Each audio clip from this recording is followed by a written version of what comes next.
Hello বন্ধুরা, কি অবস্থা, কেমন আছেন সবাই? বর্তমান 2024 সালে এসেও সেই আদিবাসীদের মতো শত শত বছর ধরে জীবনযাপন করে আসছে এক উপজাতি। তারা হচ্ছে হাজ্জা উপজাতি। কি চমকে উঠলেন? হ্যাঁ, চমকে ওঠার মতোই আজকের এই এপিসোড। তো চলুন এই উপজাতিদের খাদ্যাভ্যাস, সংস্কৃতি ও জীবনধারা নিয়ে যে অজানা তথ্য জেনে আসি। তো স্বাগতম আপনাকে অ্যামাজিং এক্সপ্লেনের আরো একটি নতুন এপিসোডে। হাজ্জা উপজাতি পৃথিবীতে বসবাসকারীর সবচেয়ে আদিম উপজাতি। হাজার হাজার বছর আগে আমাদের পূর্বপুরুষদের মতোই তারা ধনুক অথবা তীর দিয়ে তাদের খাদ্য শিকার করে বেঁচে থাকে। এই উপজাতিরা নিজেরাও জানে না যে প্রতিটি ঝোপের পিছনে অনিশ্চয়তা অর্থাৎ মৃত্যু অপেক্ষা করতে পারে।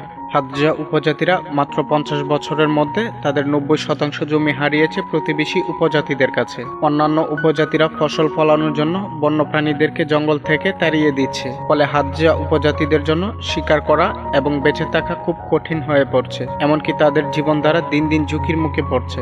শিকারে তারা কতটা দক্ষ সেটা তাদের পরিধানের চামড়া এবং খাদ্যাভ্যাসে স্পষ্ট বোঝা যায়। তারা পরিধানের জন্য বাবুনের চামড়া বেশি ব্যবহার করে থাকে। এখানে কিছু যুবক দল দলবদ্ধ হয়ে পরবর্তী শিকারের জন্য সরঞ্জামগুলি মেরামত করছে। এটি এমন একটি দক্ষতা যা যুগের পর যুগ হাজ্জা উপজাতিদের মধ্যে চলে আসছে। শিকারের জন্য যেসব সরঞ্জামগুলি ব্যবহার করা হয় সেগুলি তারা নিজেরাই তৈরি করে থাকে। তারা তীর তৈরি করার সময় পাখির পালক ব্যবহার করে, কারণ শিকার করার সময় বাতাসের গতিতে যাতে তীরগুলো স্থিতিশীল থাকে। তীর তৈরি করার জন্য প্রথমে তারা কাঠের টুকরো নেয় এবং সাবধানতার সাথে বাকলগুলো ছাড়িয়ে নেয়। যতটা সম্ভব সোজা এবং নরম ডালগুলি নিয়ে থাকে। আশ্চর্যকর বিষয় হচ্ছে তারা দাঁত ব্যবহার করে ডালগুলো সোজা করে থাকে। এই ডালটি মরুভূমির গোলাপ গাছের অন্তর্ভুক্ত, যা হাজ্জা উপজাতিদের শিকারীদের সাথে মোকাবেলা করার জন্য সবচেয়ে বেশি অবদান রাখে। প্রথমে তারা এই গাছের ডালটিকে টুকরো টুকরো করে নেয়। টুকরো টুকরোগুলোকে একত্র করে একটি পাত্রে রাখে এবং পানি দিয়ে সিদ্ধ করে নেয়। টুকরাগুলো সেদ্ধ হবার পর পাত্র থেকে তুলে নেওয়া হয় এবং অবশিষ্ট পানিটা ঘন হবার আগ পর্যন্ত সিদ্ধ করতে থাকে। সর্বশেষ মিশ্রণটিতে একটু পানি এবং ছাই মিশিয়ে নেয়। আর এটাই হলো কালো আঠালো বিষাক্ত একটি পেস্ট, যা তীরের ডগায় ব্যবহার করা হয়। এর ফলে আক্রমণ করা শিকারী প্রচন্ড ব্যথা অনুভব করতে থাকে। এটা যখন শিকারীকে মারা হয় তখন আস্তে আস্তে এর বিষ শিকারীর রক্তে মিশে গিয়ে হার্ট ব্লক করে ফেলে, আর ধীরে ধীরে শিকারীর নড়াচড়া বন্ধ হয়ে যায়। প্রথমে তারা একত্রে মিলিত হয়ে প্রস্তুতি নিয়ে নেয়। তারপর সূর্য ওঠার আগেই তারা শিকারীর খুঁজে বেরিয়ে পড়ে। শিকারের খুঁজে বেরোনোর সময় তারা তাদের পোষা কুকুরগুলোকে সঙ্গে নিয়ে যায়। জঙ্গলে থাকা কিছু কিছু প্রাণীকে তারা ভয় পেয়ে থাকে, যেমন হাতি, সিংহ, চিতাবাঘ। তারা অস্ত্র হিসেবে ব্যবহার করে থাকে বিষাক্ত তীর এবং ধারালো চাকু। জঙ্গলে ঢুকে তারা বিভিন্ন দলে বিভক্ত হয়ে যায় এবং এক একটি দল এক এক জায়গায় শিকারী খুঁজতে থাকে। এই গভীর বনে তারা হাইরাক্স, এন্টিলুক্স এবং বানরদের শিকার করে থাকে। হরিণ এবং উল্লুকদেরও শিকার করে থাকে। শিকার খোঁজার জন্য তাদের পোষা কুকুরগুলো সবচেয়ে বেশি সাহায্য করে থাকে। প্রথমে তারা শিকারীকে বিভ্রান্ত করে যেন অন্য শিকারীর দিকে দৌড় দেয়। এই কাঠবিড়ালটি তাদের প্রথম শিকার। তারা ছোট শিকারগুলোকে এভাবেই কোমরের সাথে পেঁচিয়ে রাখে। মৌমাছি কতটা ভয়ঙ্কর সেটা আমরা সবাই জানি, কিন্তু এই হাজ্জা উপজাতিদের কাছে মৌমাছির কামড়ও কিছু হয় না। তাদের কাছে এটা কেবলমাত্র একটি পিঁপড়ের কামড়ের সমান। পানির উৎস হিসেবে তাদের কাছে কেবল এই কাদাযুক্ত পানি রয়েছে। এখন অনেকের মনে প্রশ্ন জাগতে পারে, এই নোংরা পানি পান করার ফলে তাদের কি কোনো অসুখ হয় না? একটি আশ্চর্যকর বিষয় হলো তাদের রোগ প্রতিরোধ করার ক্ষমতা এই ব্যাকটেরিয়া এবং পরজীবীদের মোকাবেলা করার জন্য যথেষ্ট শক্তিশালী। এই হাজ্জা উপজাতিরা যাযাবর জীবনযাপন করে। তারা আমাদের মতো খাদ্য সঞ্চয় করে না, এমনকি কোনো ধরনের কৃষিকাজও করে না। তারা সম্পূর্ণভাবে শিকারের উপর নির্ভরশীল। তারা নির্দিষ্ট কোনো প্রাণী শিকার করে না। চোখের সামনে যে প্রাণীটি পড়ে তারা সেই প্রাণীটিকেই শিকার করে থাকে। শিকার করা প্রাণীগুলোর প্রয়োজনীয় অংশগুলো রেখে বাকিগুলো তারা তাদের পোষা কুকুরগুলোকে খেতে দেয়। হাজ্জা উপজাতির খাবারগুলোর মধ্যে সবচেয়ে শক্তিশালী অর্থাৎ প্রোটিনযুক্ত খাবার হলো মধু। এই উপজাতিদের কাছে মধু কেবলমাত্র একটি খাবারই নয়, এটি তাদের আয়ের একমাত্র উৎস।